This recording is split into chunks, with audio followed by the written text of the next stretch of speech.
Hey, kia ora mai tātou te whānau. Welcome back to Word on Monday for this week. And this is Rewai here. We're just carrying on our kōrero around the book of James.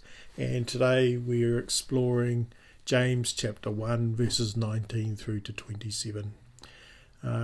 This verse follows on a bit of a description around the influence of our flesh and the sin nature at the end of 16 through to 17 and encouraging, James is encouraging the disciples not to be weighed down or controlled by our flesh, but rather be seeking after things that God is doing and good and faithful and right and holy and righteous in our lives.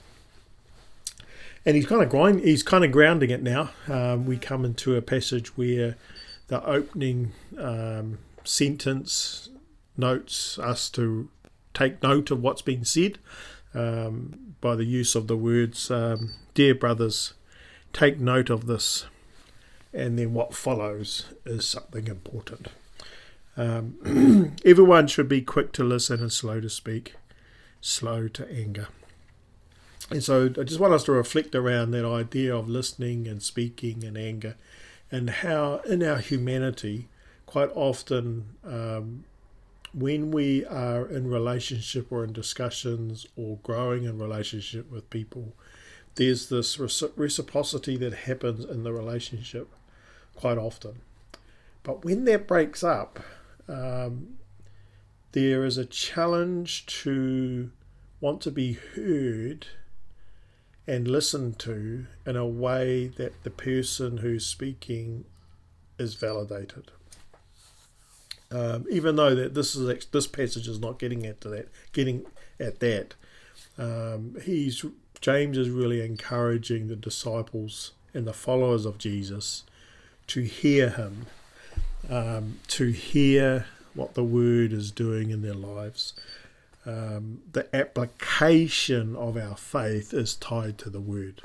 Verse 18, the word is regenerative. In verse 21, that we are called to receive the word. And 25 to 26, and then there's the application of these words. This is the sequence of listening as opposed to speaking and or being angry is about this transformation that's going on in the believer. Noting the context of where James's readers or hearers are in. They're under persecution. And so for us today, we can be in relationship where we don't hear each other.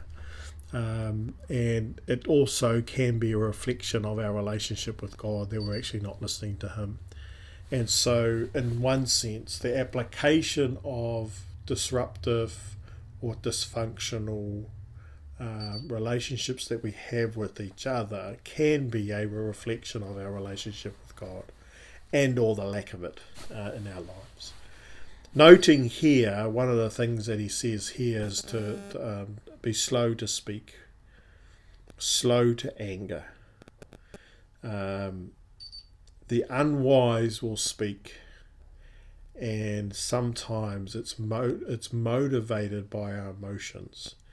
And he's using anger here, but it's not limiting it to other emotions. But the state of being angry tends to put us in a position emotionally where we want to justify our position or justify our stance or whatever we did in the context of a human relationship. But as a faith gauge, James is trying to encourage his hearers to think about being a people of God that respond to the word.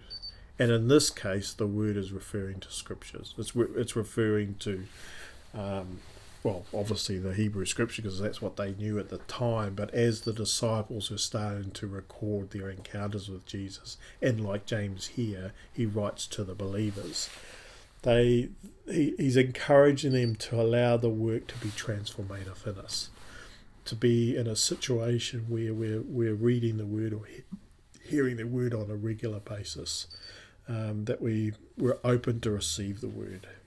And then, therefore, once it's been applied and we understand it, then we apply it in deeds and action. Now, redemption and the planting of the word doesn't come out of our effort, but rather the outcome of the word having an effect on us calls us to be different in our society and our communities. And one of their differences is actually verse 27. I didn't say it, I'm going to be talking about it next week, but verse 27, it really kind of like the pinnacle of this transformational work that goes on in our lives through the word and the cleansing of the word, is that you and I, as people of faith or in religion, the type of religion that God is after is that we look after the orphans and the widows. And this echoes the sentiment that we see in Isaiah chapter 1 verse 17, for example, that our application of faith is not just about ourselves, but rather we have a consciousness and awareness of what's going on around us, especially for those that are more disadvantaged than us, the orphans and the widows. And that may apply to the poor and the sick and unjust things in our society today. But for us today, this faith gauge that we're using, James, the book of James for us in this context, for us today, is to listen more.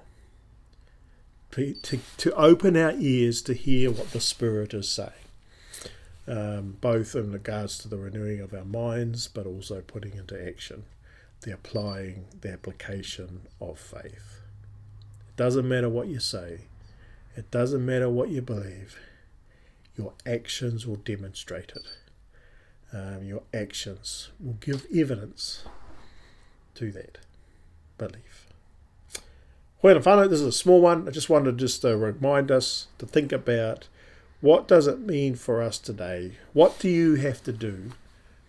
What do you have to let go of? What do you have to pick up in order that you are positioned in a space and time to be able to listen a lot more and not speak and not be angry? Remembering that it's through the word we are regenerated.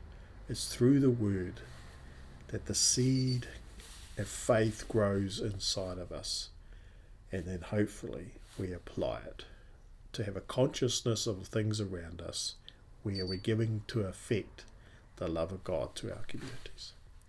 Nō reira whānau, ngā mihi atu ki a koutou. Mā te atua koutou manaaki te akinga wā katoa. Nō reira tēnā koutou, tēnā koutou, tēnā tātou katoa.